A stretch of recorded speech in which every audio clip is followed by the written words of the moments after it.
No Money Worker Project presents To Do in Dublin number 2, Kilmainham Goal.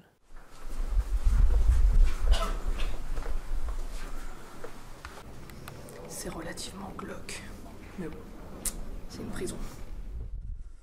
Bon ok, c'est vrai que c'est vraiment pas l'endroit le plus glamour de Dublin, mais croyez-moi, il vaut le détour. Je dois bien reconnaître que j'avais quelques lacunes concernant l'histoire de l'Irlande et la visite de cette prison en a comblé quelques-unes. Et pas grâce à la visite guidée obligatoire parce qu'elle est exclusivement en anglais et les guides ont des accents à coucher dehors. Mais 6 € l'entrée pour adultes et 2 € pour les étudiants, ils avaient peut-être pas les moyens de se payer des guides polyglottes.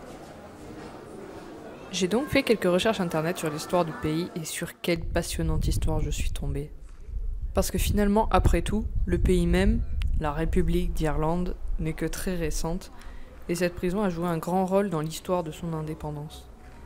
Parmi les prisonniers exécutés, on retrouve de célèbres personnages politiques comme Joseph Plunkett, Patrick Pearse, James Connolly ou encore la comtesse Markievicz, qui a d'ailleurs pu échapper à l'exécution car la peine de mort ne s'appliquait pas aux femmes à cette époque. Comme quoi, parfois l'inégalité des sexes peut avoir du bon. Ces noms ne vous disent rien, c'est normal, c'est pas forcément le premier truc qu'on nous apprend à l'école, mais ici, ces personnes sont des héros nationaux. Tous des dirigeants de l'insurrection de Pâques de 1916 qui a impulsé la guerre d'indépendance 3 ans plus tard. Rien que ça. Cet endroit est assez dérangeant, lugubre, austère, morbide, et tous les adjectifs péjoratifs que vous pourrez trouver. Les cellules sont froides, vides et minuscules. Je suis claustro, j'aurais pas pu, c'est sûr. Puis parler au mur, ça va 2 minutes, mais bon.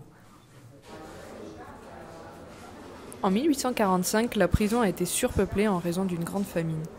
Quelques années plus tard, ils l'ont donc agrandie en ajoutant une aile dite victorienne de 96 cellules.